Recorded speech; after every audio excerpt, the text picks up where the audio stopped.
Hi, welcome to Introduction to Flipped Classroom, presented by me, Tara Graves, for the Washoe County School District 21st Century Learning Division.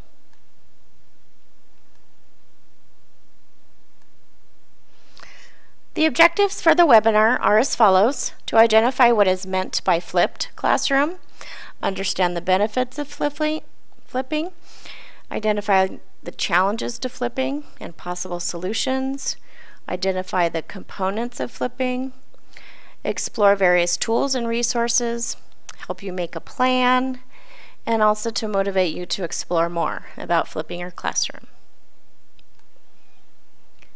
Our guiding framework is what we call the 6 dimensions of a 21st century learning environment. And we have used the Microsoft Innovative Teaching and Learning research to create a one-page guide to help teachers while they are doing lesson planning. And let me just tell you a little bit about how this works. The 6 dimensions are across the bottom, so you see those 6 different dimensions there. And let's say that as I'm planning, I think that self-regulation applies to this this lesson. So as I look through my lesson, I want to see at what level does it fit. And as we move up above the arrow, this moves to a more student-centered classroom environment. So let's take a look. The first one says the activity is long-term. Students have learning goals and success criteria in advance.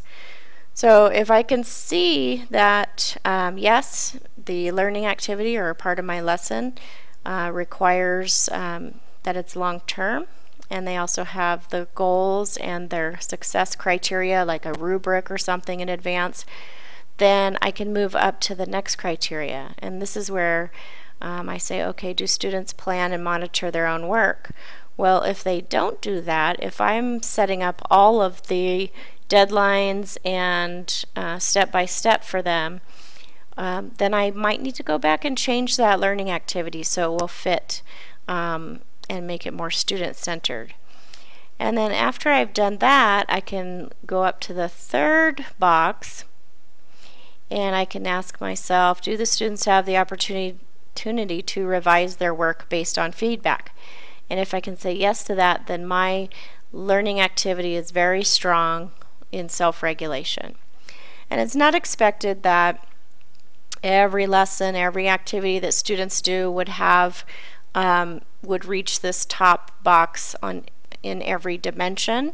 The goal of the guide is to help teachers be mindful of the strategies and the ways that we could make our classrooms more student-centered and would be considered a 21st century learning environment.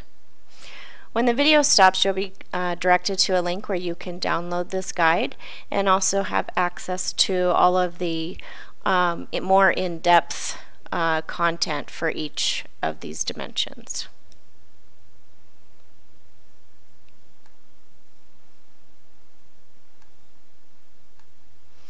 So what is a flipped classroom? We've been hearing this term for quite a while now, and basically what it is one of the models of, or one of the sub-models of a blended learning. Flipped classroom relies heavily on students having technology at their home. You can do a flipped classroom easier if students have the technology at home, even if you don't have any technology in your classroom. So the concept here is that if you look at the graphic below, the traditional format would be, for example, students get the teacher lectures in the class that day, they take notes, and then at night they have homework activities. The flipped model turns the lecture into something that students do at home prior to coming to class. So think of it as not necessarily translating over if the teacher lectures for an hour, heaven forbid, they wouldn't necessarily just record an hour-long lecture and have kids watch that. You really need to change how you package your content. So if you have, let's say, an hour's worth of lecture content, you might want to break that up into several little pieces, maybe 20-minute pieces, and have students do something in between looking at the different pieces of the lecture. It's always also good where if they come, so their homework would be to view the video and then maybe come to class with questions. And so what's great about that is that when they come to class, and it really does rely on students actually doing what is expected of them at home by watching the video, they're ready to discuss something, they're ready to work on a project. The teacher is then free to work more closely with kids and interact and help answer their questions. What's also nice about this model is that students can work at their own pace. They can re-watch a video if they didn't quite understand it. They can move faster through the content if they do. It really does help meet the needs of all learners. Here's another interesting graphic showing the different phases.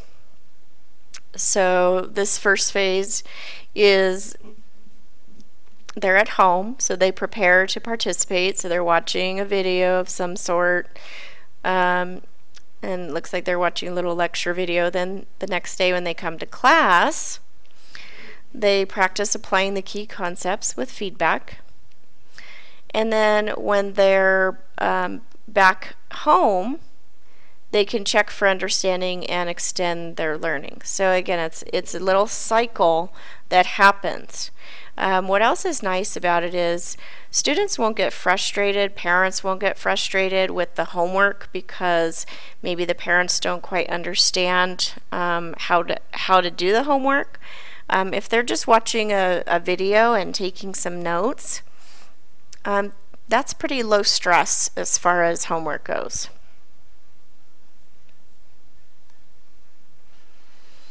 And again, here's another graphic. So here's the traditional classroom on the left, and then the flipped classroom on the right. So just some examples there.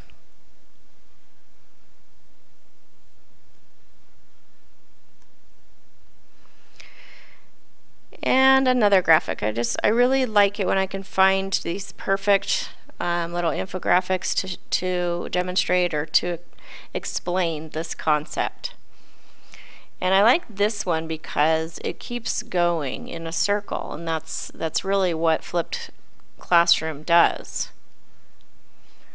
So the activity could be hands-on or games or experiments or the arts.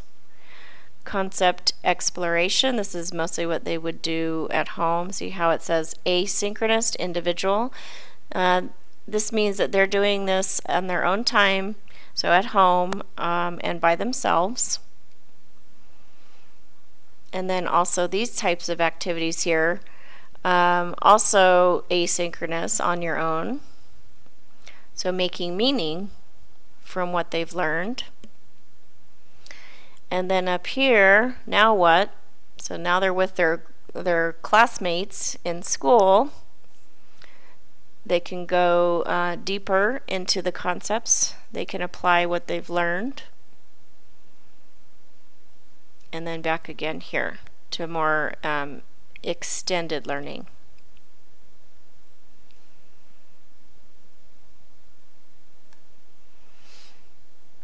So the benefits of flipping. Number one, totally student-centered. It's really focused on what the student needs for their own learning. Communication and collaboration skills are in action on a regular basis. Depending on the way that you've set this up, if you're on a blog or a website or using something like Edmodo.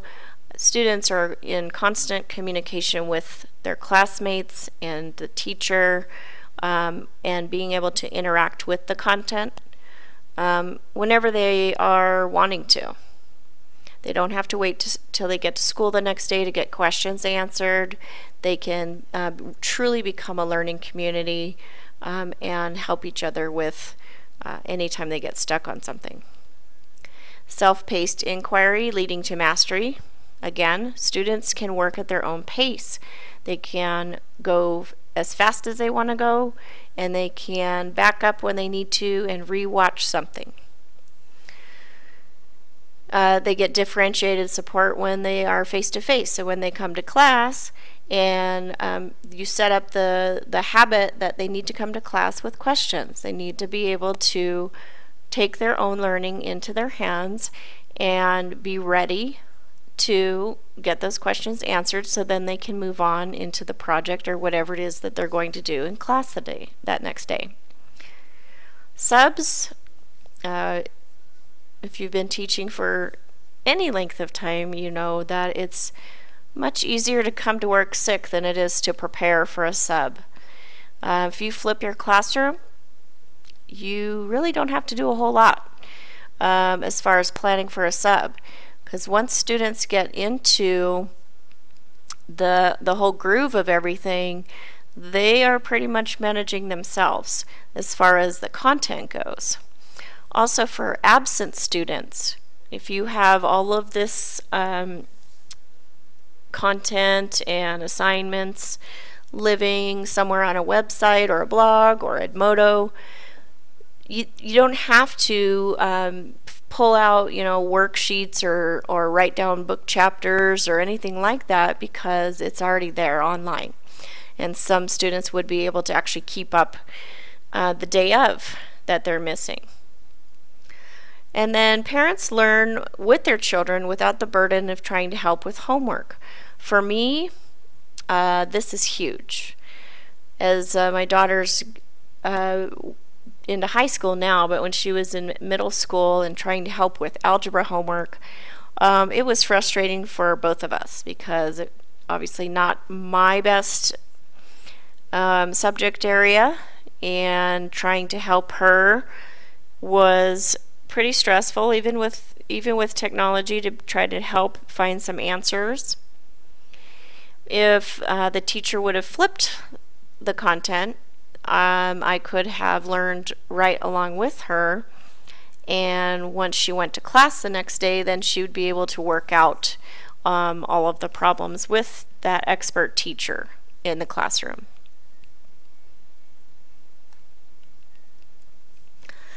So what are the flipping challenges? Well, we have a few. The first one is connectivity. As we know, it's not the same at every school in the district. Not every school has wireless capabilities. Not all schools or homes have access to devices like laptops that students can use. Lack of know-how, excuse me, lack of know-how on the teacher's part. Teaching is pretty jam-packed with information and tasks that you need to accomplish, and you don't always have time to learn how to do something new, like the flipped classroom. So you're off to a good start by being in this class and taking this workshop. And support, not just parent support for doing this, but administrator support from other people in your school, whether it's your grade level or your department at the high school level or middle school level. You really do need support, because trying something new, you're going to experience some ups and downs, and it's nice to know that people are behind you and will support the whole process with you. So let's look at some possible solutions to these challenges. The first one, connectivity. We've really reached that critical point in time where we cannot make any excuses anymore for students not having connectivity to the internet. There are free Wi-Fi hotspots all over town and in a lot of places where we already go. Libraries have free Wi-Fi. There's a link here that I've put here on how to find free Wi-Fi hotspots in Reno and Tahoe area. And if you just plug that information in for any area where you live, you can find Wi-Fi. Starbucks has free Wi-Fi, and so does McDonald's. And there's at least one of these in pretty much every neighborhood. Other options can be come a little bit early to school or stay a little bit after school. Go to a friend's house that has internet. Grandma and grandpa, aunts and uncles. It's just, there's really, you've got to find access. And so we need to help support our students in letting them know all the options they have to access Wi-Fi. The next challenge, student devices, kind of goes hand in hand with the wireless situation. If students don't have access, I can guarantee they probably have something that will play a DVD movie. If you're creating videos or downloading videos for students to use with different lessons, you can burn those onto a DVD. Most students have a smartphone, so they can access the video content that you are either creating or finding to go with lessons. Help families establish priorities. I know that in many households, even those in poverty, they will spend money on a game console because entertainment is one of the priorities. But we need to educate our parents into kind of redefining their priorities. Their children need to have access to learning opportunities that are online and information that is online.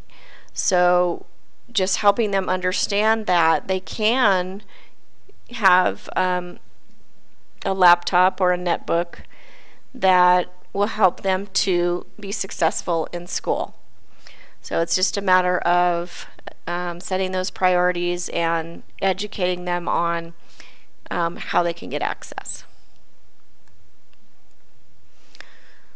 So lack of know-how, like I said, you're already here, you're taking this workshop, you're watching this webinar.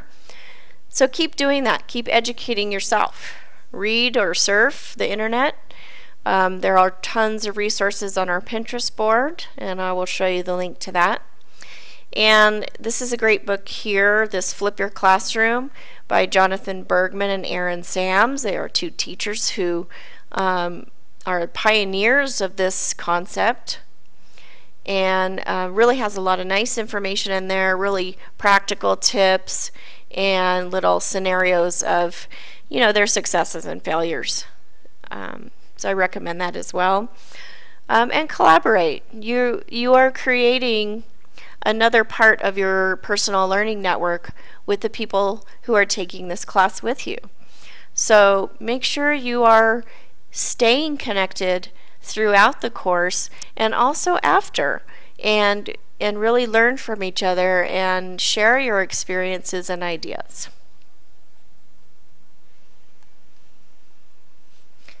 Parent support. You really need to promote the fact that this model is going to make it easy for them to help their children. I know that if something came out from one of my child's teacher about making it easier for me to help with homework, I would be all over it, and I would help the teacher in whatever way I could. Also, you can share resources. So not only are students able to access materials, things they need to print out, videos, what have you, parents also can have access to that as well. Make phone calls. Get in touch with your parents. If you are not getting permission slips back for these types of activities, or you're not getting them back, then call those parents and really explain to them how this is going to help. Also, because technology is so awesome, there you can have things in Spanish, things in other languages that you are providing on your website that will help parents immensely, again, and explain the benefits.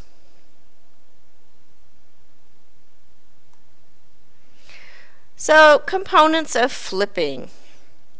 We've looked at a couple of examples, but let's look at the two. The two components are, what are they doing at home? What are they doing in the classroom? So what are they doing at home? They're getting the information. It's being delivered via many avenues. So screencasting is one, where you record what is on your screen of your computer, or your own image or video of you as you are explaining a concept or showing them something. Using video, so video you find on YouTube, TeacherTube, Vimeo, any places where you have found a great video that will illustrate a concept for them. That's how you would use that. So, and then online discussions, so whether it's through something like Edmodo that has a kind of Facebook type of feel to it, or any social media that you might want to use, like Twitter, and use of different Web 2.0 tools. And we'll look at several of these in the next few slides. Basically, so at home is where they're getting their content delivered to them. Classroom is where they're applying their learning. And this includes things like collaborating, working on projects, just basic practice of, let's say, like some math problems. And one-on-one. This is where the teacher gets to do what the teacher loves to do, which is to really help kids learn. And they'll have the time to do that because they're not spending their time delivering content in the class.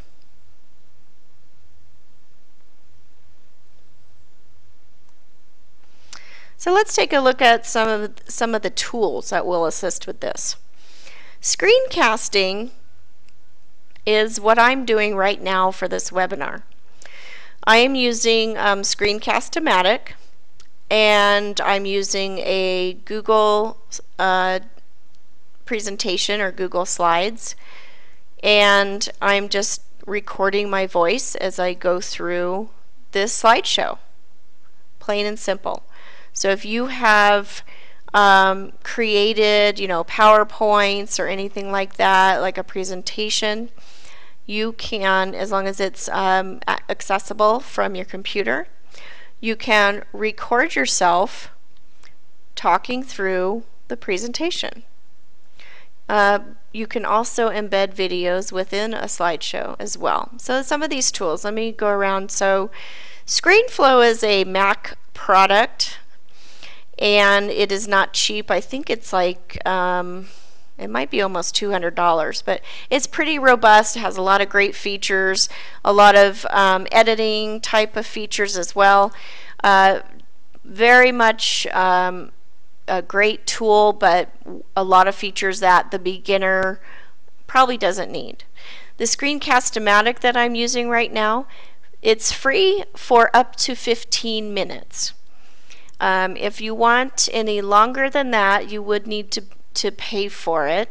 I believe that we got a 3-year, and you're not going to believe this, a 3-year license for $29.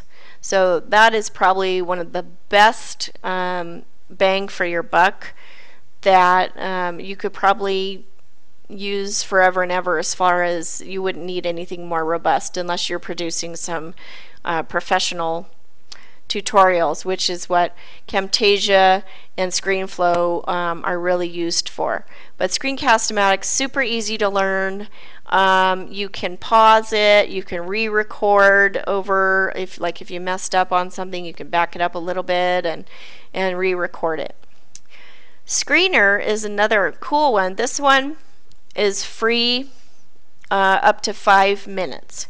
And I'm not quite sure what the price is for over that, but if you're doing short little videos, which I do recommend, I don't know about you, but if you've ever been on YouTube and you start watching a video, it's crazy how, like, even over 3 minutes we start to lose our focus or our attention on it, unless it's really funny.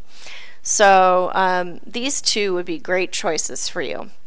Jing is also a screen capture. This one only allows for 3 minutes, but it does have some other features. Most of these also have some features of annotating and, drawing arrows and stuff. So you could use that for making some short little tutorials as well.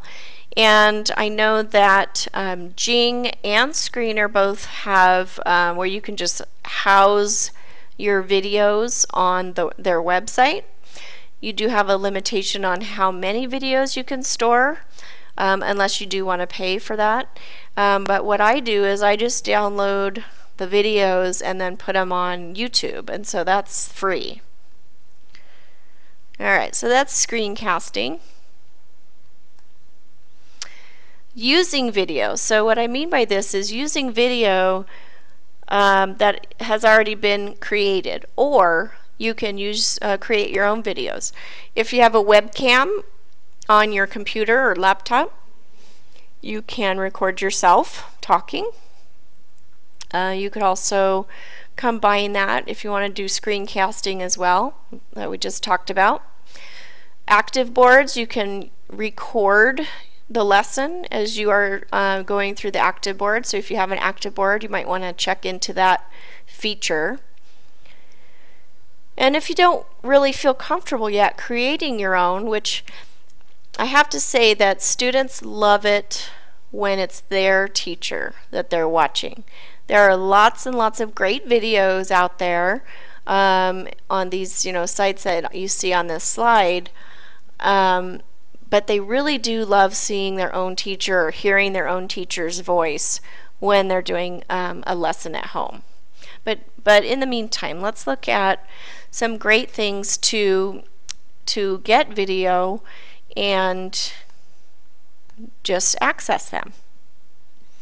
TED-Ed is an amazing tool.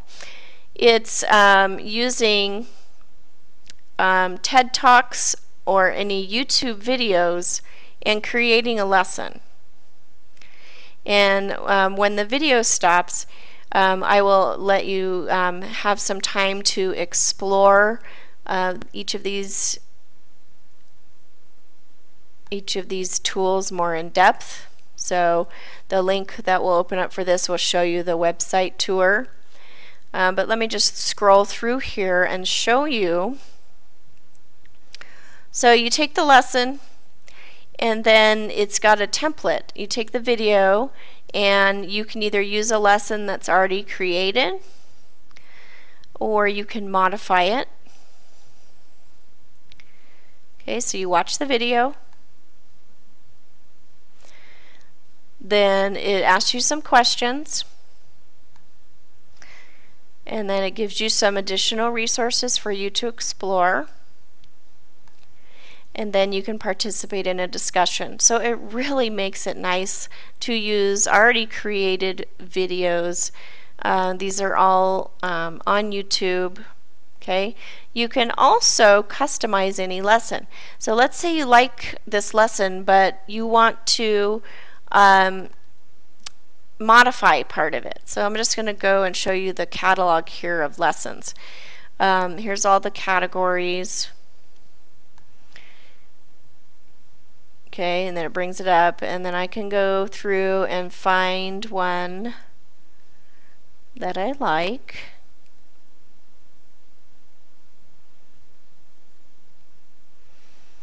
Okay, so let's just click on the population pyramid. Okay, again, short video. See, there's a 5-minute video here. Then it has the questions, then digging deeper, and then discussing. So super cool. That's TED Ed, and you'll get to explore that a little more in depth. EdPuzzle is also an amazing tool, and we are actually using EdPuzzle for our interactive webinars. And when the video stops, I'll let you explore this. But basically what it is you either create a video on your own or you find a video. And it really makes it easy for you to find videos within the EdPuzzle platform itself. You can take out pieces of the video. You can add your voice. You can embed quizzes. Okay, it's really fun. And then it also has a whole kind of, you can set up separate classrooms, and you can see the progress that kids have made as they've gone through, if they've gone through the whole video and finished it. And it submits all of their answers and everything. So it really is an awesome framework. And then you can also embed the lessons. Once you've completed them, you can get the embed code, so you can embed it into your teacher website or a blog, or you can email it if you wanted. Just some great ways to do it. Okay, so you can explore that a little more in depth. Khan Academy you've probably heard of quite a bit.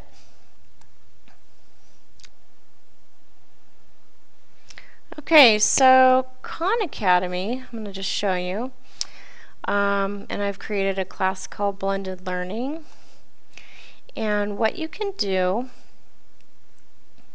you create a class, you add students, you can try the student experience, and then it gives you some tips. And the students join with a code.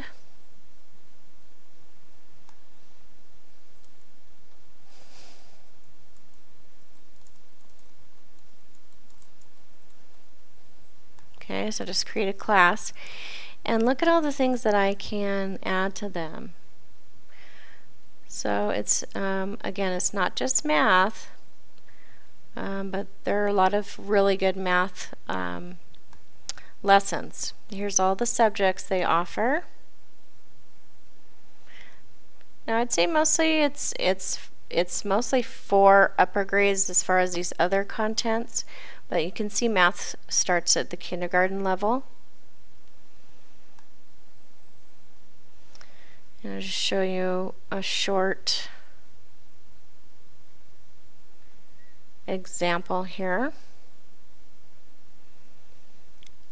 So basically what it does is it takes them through problems, and you put the answer in and it checks the answer, or you can get a hint, or if I'm stuck I can watch the video. So it basically goes like that, and you can assign students to different lessons. They don't all have to do the same lesson.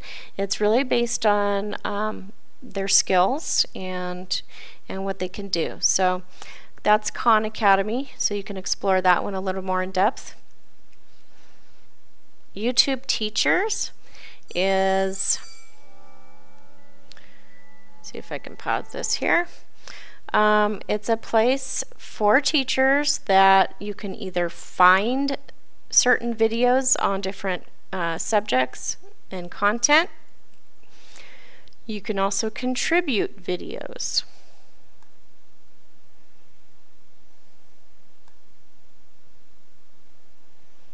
Okay, so and just searching for something, you can do that as well. First grade, greater than, less than. So because of the playlists, it shows the topic, and then all these other videos that were contributed by other teachers. So you have a choice. And so that makes it really nice. Also remember to preview any video content that you are assigning to kids to watch. Just make sure that it's appropriate all the way through. Also make sure that it's accurate all the way through so that students aren't getting a wrong message. Okay, so on iTunes U, this is just kind of a little advertisement of what it looks like.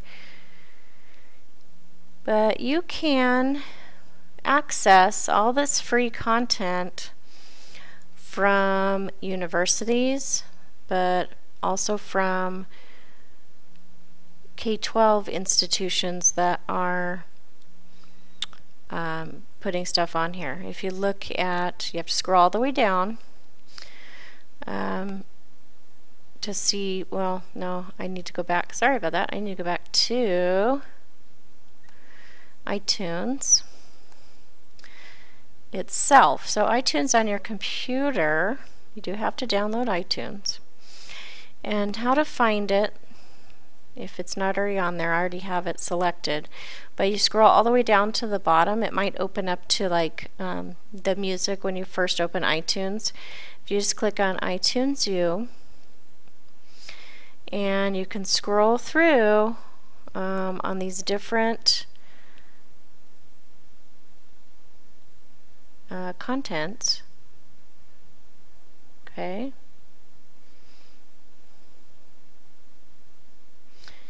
And there's some collections.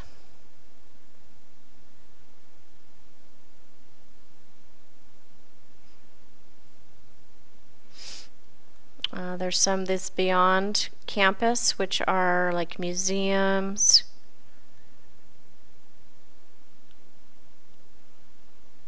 okay, certain categories, okay, and so on. So it does filter out some of these. They also have actual courses that you can create within iTunes U that are best viewed on like an iPad.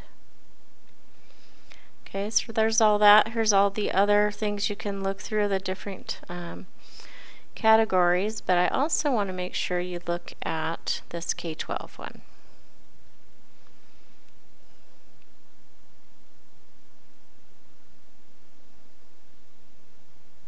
And the K-12 catalog it grows more and more every day as more schools are adding their content. But this is a great way too for schools to connect with parents. You do have to have access to a computer on the internet and download iTunes. So I'll just pick one of them here, Kettering City Schools. And they've got their new ones showing. They don't have a whole lot in this one. But basically, parents and students can subscribe to your content, and they will always get the newest version. Now, these would be considered mostly podcasts, so audio, and maybe some accompanying documents like PDF documents that they can print out.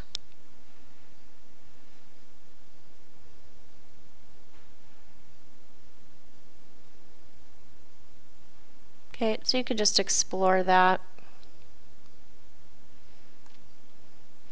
So that's iTunes U. Online discussions we mentioned. So using something like Edmodo. Let me go to my Edmodo site and just show you real quick what it looks like. So it looks very similar to Facebook. So all the posts that of people that I follow or people that I'm in groups with, it just populates the newest ones on top. Okay, these are all different groups that I've created for different classes that I've taught. Okay, so let's just pick one here. And what's really nice about it is you can put folders in there that people in the class can share. There's a nice grade book. You can create assignments, quizzes, and polls. So this could be your one-stop shop for your students. If you are wanting to flip your classroom, this would be a very good choice. So that's Edmodo. Google Groups is an option for you. If you are a Google user, if you're already using Google in your classroom, it's easy to create a group, and you can only, to protect student privacy, you can only allow the people that are members of the group to be able to see the posts, so it's not out there publicly. Twitter is what's called a microblog, because you can only use 140 characters in each post that you make. But you can also include images and links to videos, links to websites, and so on. KidBlog is another really easy to use platform to set up not only a blog for your class, but each student can have a blog that lives beneath your main teacher blog. So that's something that you might want to check out.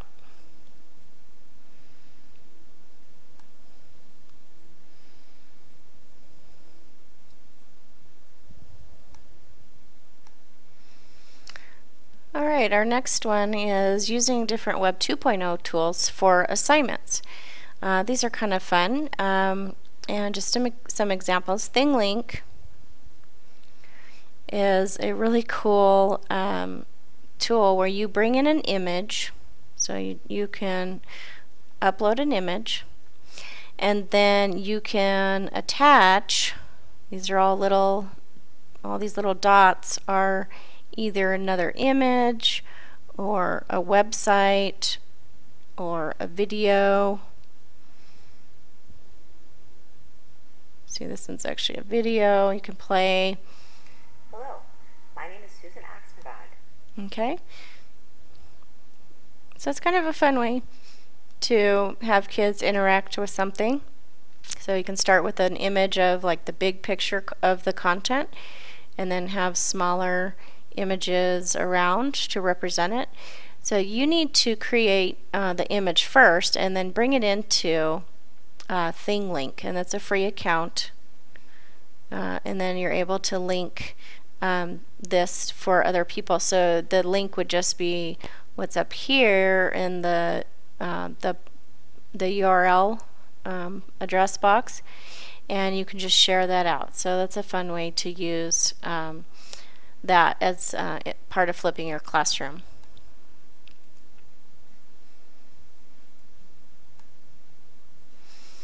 Okay, so infographics is fun, are fun, I should say. They are visual representations of data. I'm sure you've seen a few of these around. Here's one just on coffee consumption. So most infographics are really long like this, vertically, and they have a lot of great visuals, and really they just make looking at data more interesting. And because of the visual component of them, makes the information more easily remembered and learned. And creating an infographic even takes kids to a higher level of thinking, because they have to be able to synthesize the information they found and find the most important things to represent. And it also helps them think about different ways to present data as well. Here's one on the Civil War. Now I just Googled Civil War infographics. And you can see all these ones that came up. So consider linking this to an assignment for students, having them look at the infographic and respond. That will really dig into their critical thinking skills, their evaluation of information that they see, their analysis. Maybe you have 2 or 3 different infographics on the same subject. Have them look at them and come up with some thoughts or summaries on the topic itself. Really fun. Pinterest is an online social bookmarking type of site where you pin websites, and when you're pinning them, it takes an image from the site. Let me just go to one of my other ones that I do. And when you pin it, it finds the image. Okay, so let's just open this one. And it's not just the image. I can click on the image, and this links me to the article. This is actually the article that I wanted to share. Okay, so it did find the image on there. It has to link it somehow, so it links through the image itself. But this is the article that I wanted to share with people. And they did just change part of their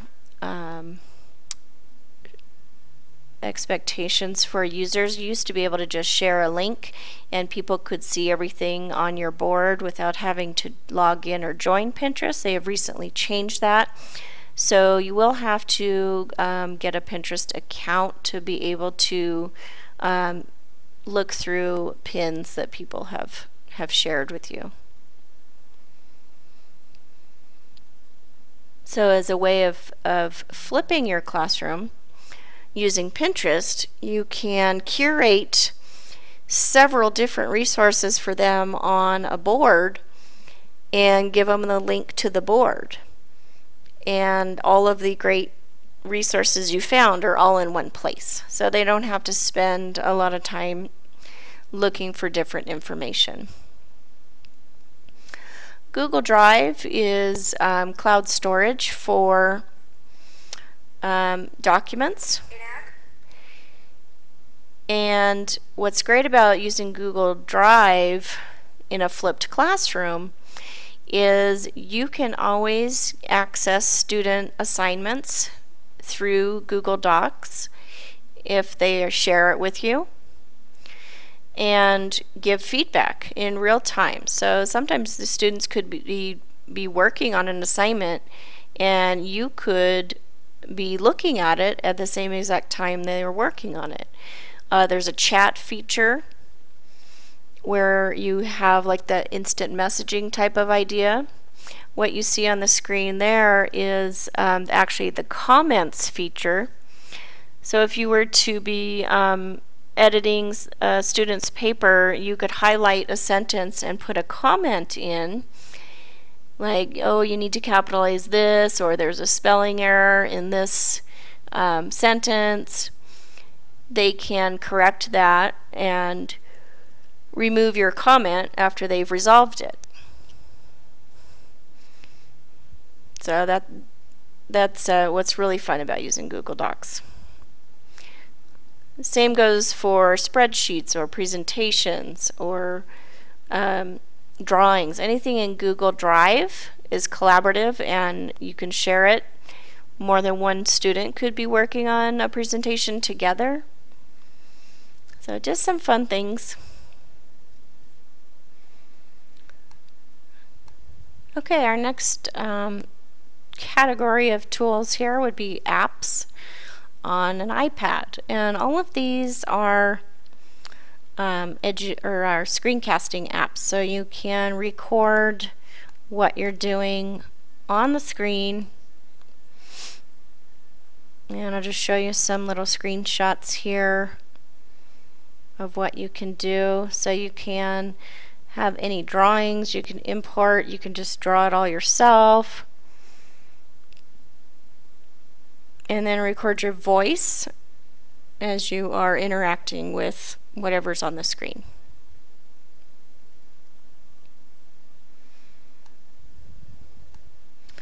Screen chomp, same idea.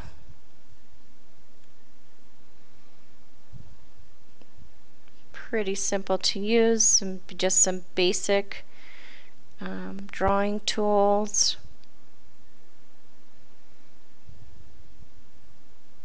Change the pen width. Okay.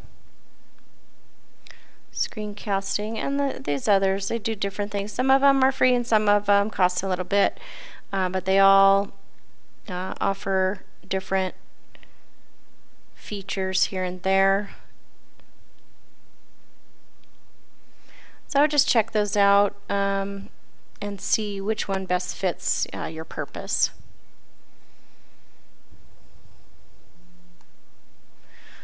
And again, finding content, we've discussed YouTube, Khan Academy, and this is the iTunes U app logo there. So you can also just find it. If you have iPads, you can find that information there.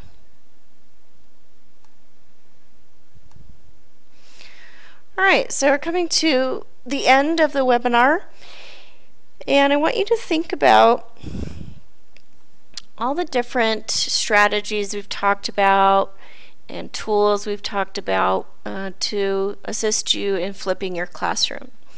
Well, there are 3 of our 6 dimensions that are really supported by the flipped classroom concept and by the tools and resources and the types of activities you would have students do as part of a flipped classroom. So think about those 6 dimensions, and which 3 do you see represented?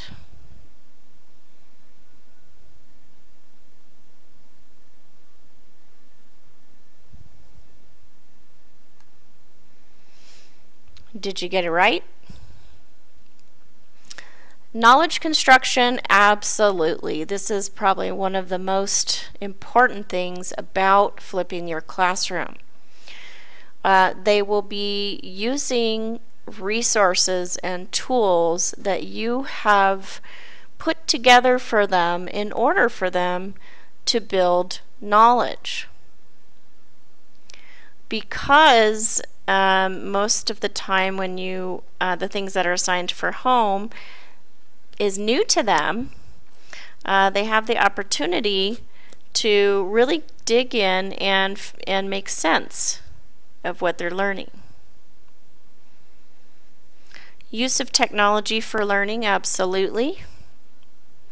You could, I guess you could try to flip your classroom without technology, but it would take probably a ton more work, and it wouldn't be as engaging without the technology. So they really do need to have, again, like I said, a device that can connect to the internet and consistent access to this, not just once in a while. Collaboration, for sure, that's the goal. When they're coming to class, they're prepared to collaborate on whatever it is they're doing to apply what they've learned. And not only collaborating face-to-face in class, but also online as well.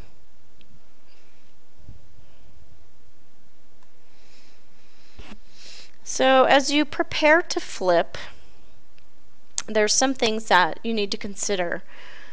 For sure, you need to notify parents and get their support. You also need to find out what kind of technology do students have access to at home, and really dig deep. If parents, in your questionnaire, you might want to include, do you have a computer at home, or Or do you know someone like grandma or grandpa or aunt and uncle or friends nearby? Or are you close to the library? Can you get to the library quickly and easily?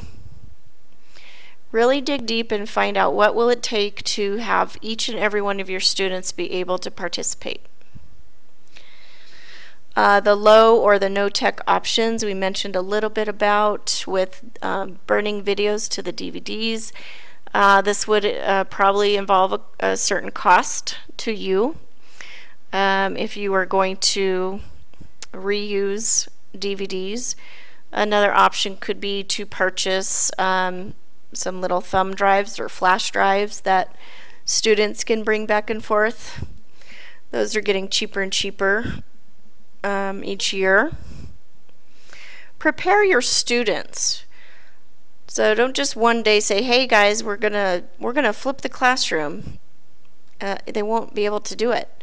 You need to do it slowly, and maybe start doing it for one assignment a week. See how they do, and gradually increase it. It's a process. It takes time. It's going to take time for you to get into your routine of how to do it. Also, the video workflow. Whoops! I skipped over. Pick your platform. I have said that Edmodo would be a good option, especially for teachers who are new to any kind of online platform for assignments or anything like that, because it's pretty easy to learn. And then your video workflow. So what devices do you have and what devices do your students have? You don't want to create videos that they're not going to be able to view. Okay, so make sure that whatever tool you are choosing for screencasting or filming, that you're able to provide them with a version that is viewable on whatever device they do have. And like I said, start slow and gradually increase it so that it becomes a part of your regular routine. More ideas are on our Pinterest board for Flipped Classroom. So I encourage you to go there and explore the articles and the links to various resources that were mentioned.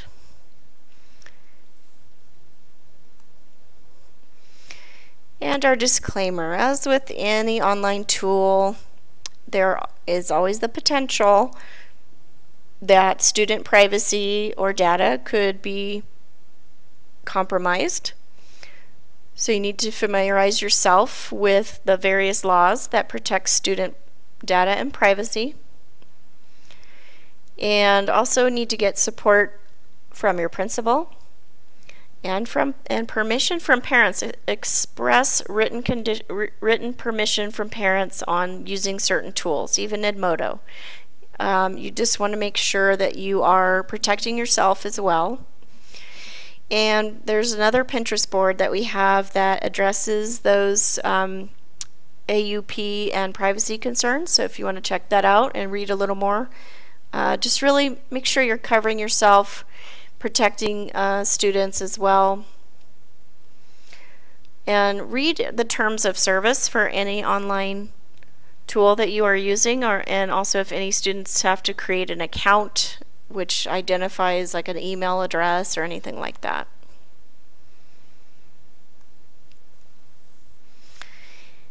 And if you want to learn more about being a 21st century educator, you can visit our website at wcsd21.com. Follow us on Twitter at WCSD21. And of course our Pinterest boards, pinterest.com/WCSD21. Thank you so much. I hope that this was worthwhile for you. If you would like to ask any questions or need more information, feel free to email me at tgraves@washouschools.net. Follow me on Twitter at nvtaragraves. Have a good day.